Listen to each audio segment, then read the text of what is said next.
Josh from Grace Walk Farm. Today we thought we would take you through our garden and kind of show you what disarray it is in the winter, kind of what it looks like.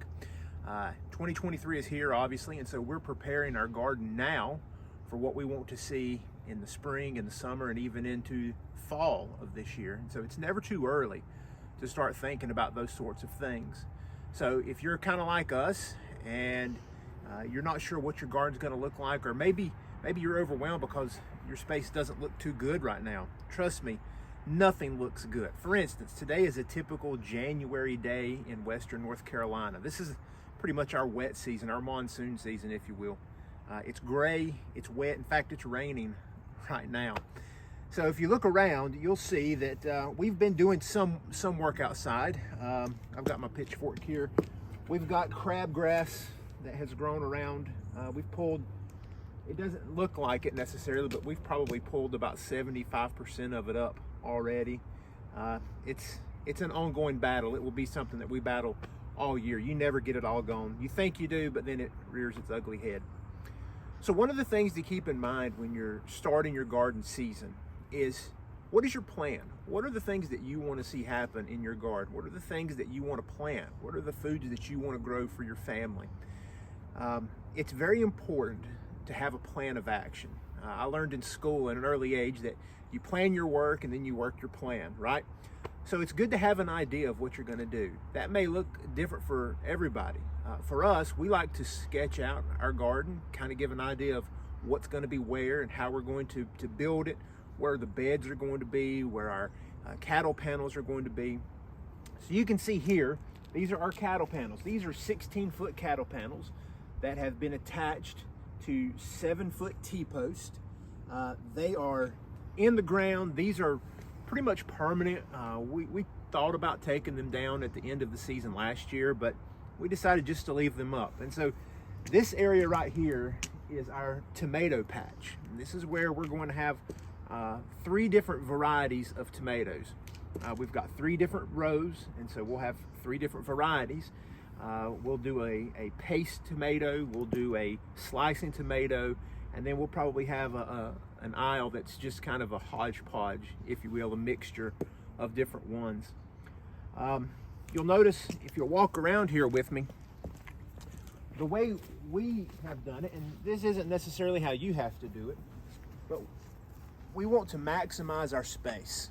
And in order to do that, what we've done is we've got another set of cattle panels on the back here, and we use that as our green bean wall. And essentially we fence in this area with green beans. And you know, come June, July, once the beans come in, it will be a solid wall. Nothing will be coming in or out on this area.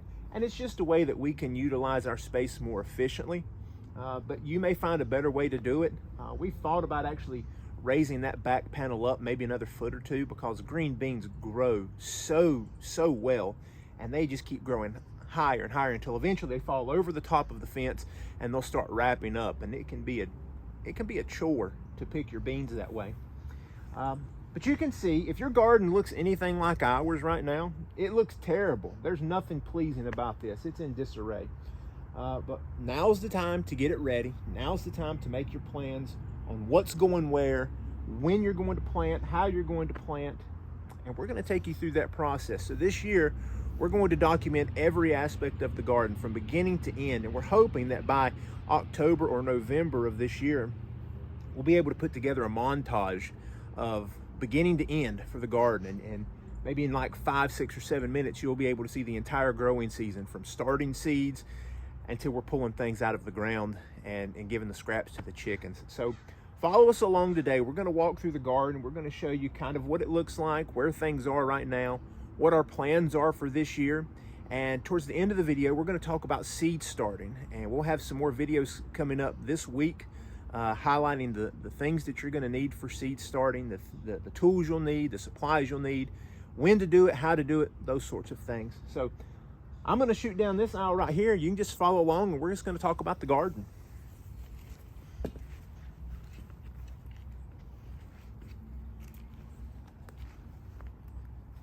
You never know what you're going to find in the garden. Our dog Shadow found a piece of insulation. I'll throw that away in a little bit.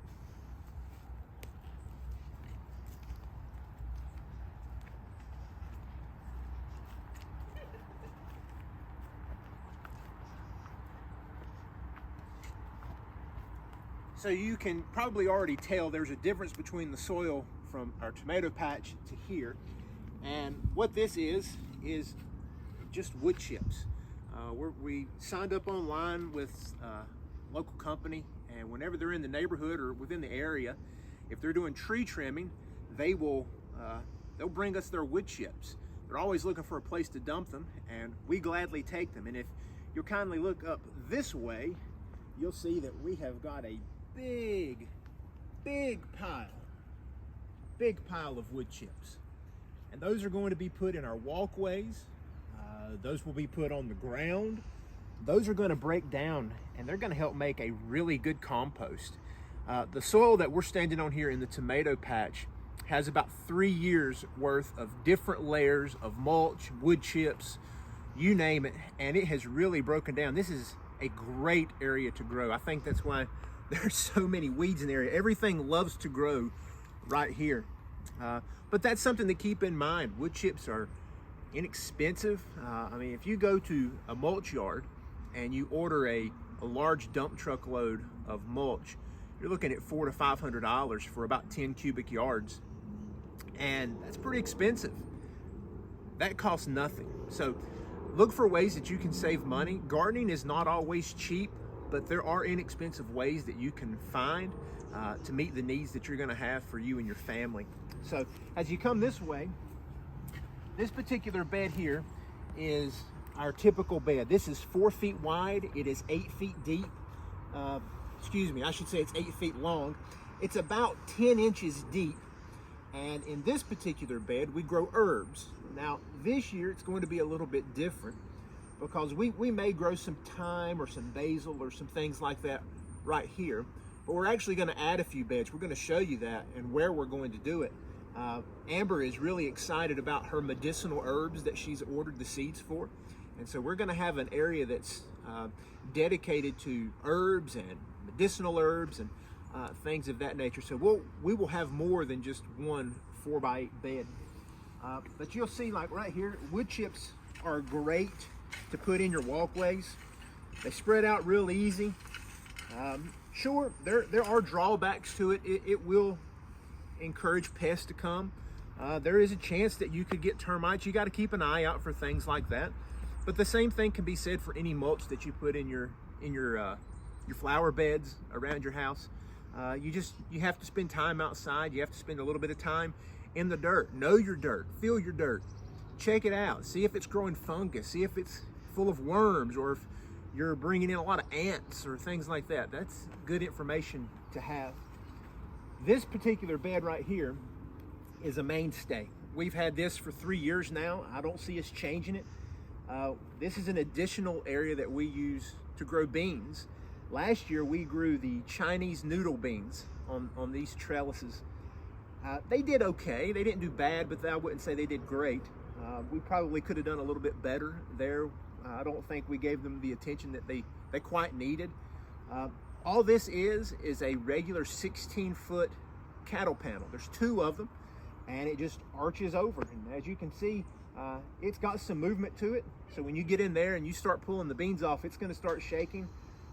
But it's very secure. It's not going anywhere. You don't have to worry about it collapsing on you. This bed here is going to stay, and this is where we usually start growing our peas. We've done bush beans here as well. We've done cucamelons in this bed.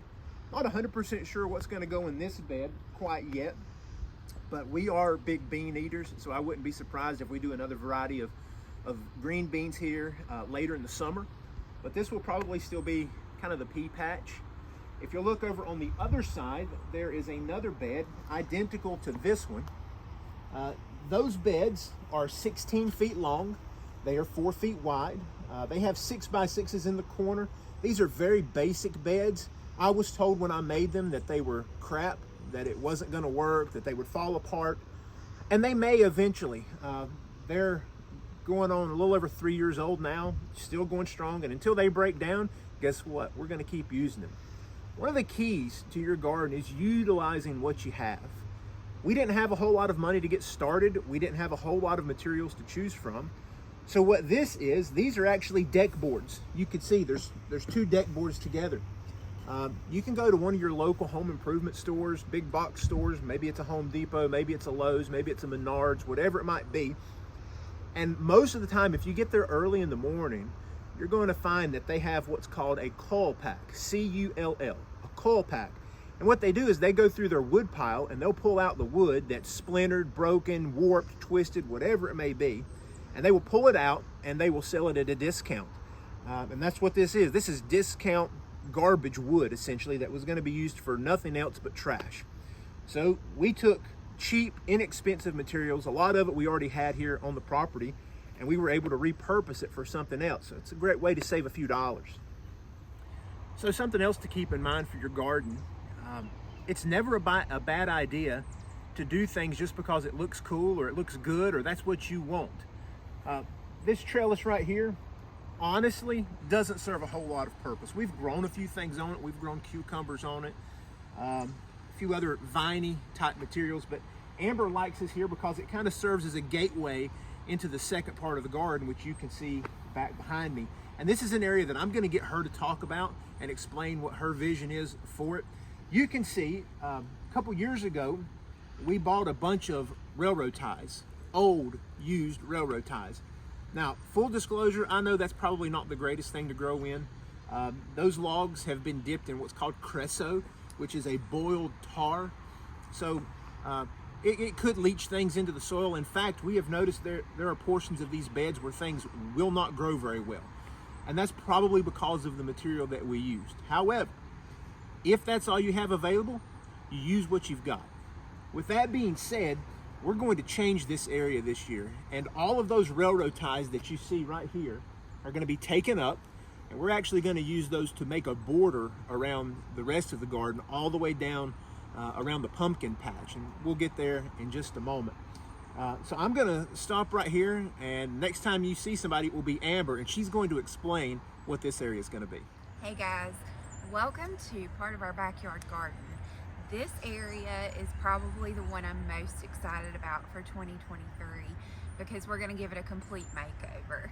So you'll see behind me we have a bunch of raised beds here that are made of railroad ties, and as Josh explained, that can cause some issues with your soil. Now, I want to assure you, we tested our soil this summer and there were no harmful levels of anything, so we're okay, our soil is still okay, but as a precaution we want to remove these.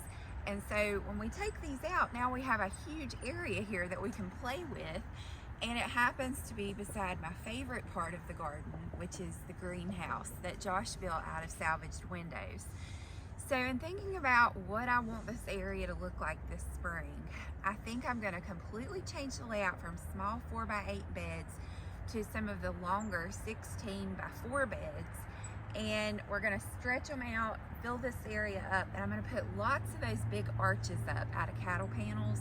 And the goal would be to kind of build a little lane that you could walk through the middle of the garden and be in that tunnel with lots of vegetables hanging down above you. Lots of opportunity to make that like a magical, whimsical experience. And while I understand that most of us grow a backyard garden for functionality and we're trying to feed our families with it, it certainly doesn't hurt to make it pretty, right? So I love the way those arches can work to bring a little touch of beauty. And then right over here near the greenhouse, we're going to dive deeper this year into growing some medicinal herbs along with culinary herbs. And we're going to build what I'm going to call the apothecary garden, with plants specifically chosen that I can use for making tinctures or for using for teas and tea blends. And my hope is that we can grow enough of those, not just for our family, but to share with other families here in our local community in North Carolina. So that's kind of my vision for this area for 2023. The real work's about to start with seeds, and that's coming soon. All right, so this is the last part of the garden tour. This was an area that we added last year. I don't think we're going to add any new areas to the garden this year. We may next year, but we still kind of got to get this one under control. As you can see, there's still a lot of debris in this area. We We've been pulling weeds, we've been pulling old dead vines and things like that.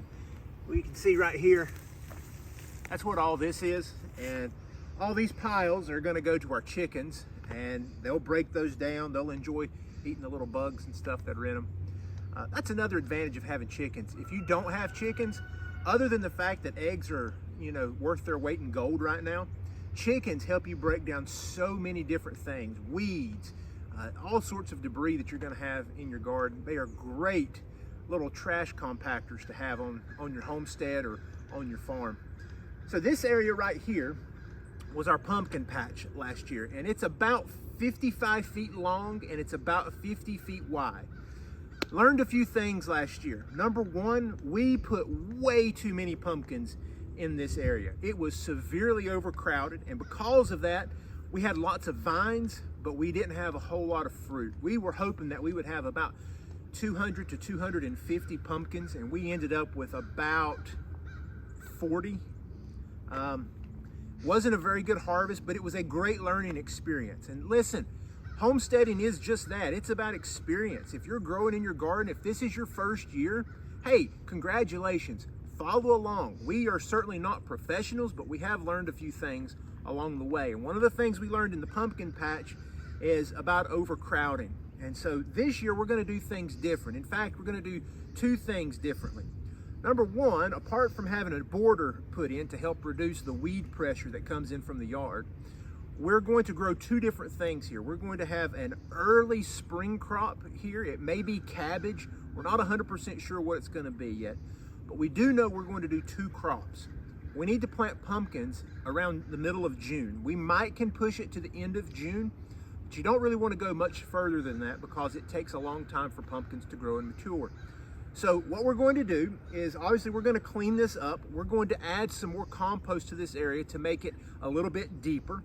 And in doing so, it's going to help us grow. One of the things that we're going to change, all of those railroad ties that you saw that are behind Amber in the other portion of the garden, they're going to line this area, and it's going to make a natural border. And beside that, we're going to grow okra. Our okra is going to be a natural fence that grows all the way around the pumpkin patch. We'll have a few areas that are left open so that you can get in and out. But that will be a way that we can utilize all of our space. Okra is one of those things that grows very well. It loves hot summers, which is good because that's what we have here. They don't mind dry summers, and that's good too because we don't get a lot of rain in the summertime. These are things that we think about, and I would encourage you to think about how you want to plan your garden space. It can change. Write everything down in pencil because your plans may change, and that's all right. But have an idea of what you want your garden to look like and work towards it. That way you have measurable goals and you won't become discouraged. I hope that you'll stick around. We're going to start talking about seed starting in the next video. So I hope that you'll join us for that and you'll start your seeds along with us. And this growing season of 2023 is going to be fun. Talk to you later.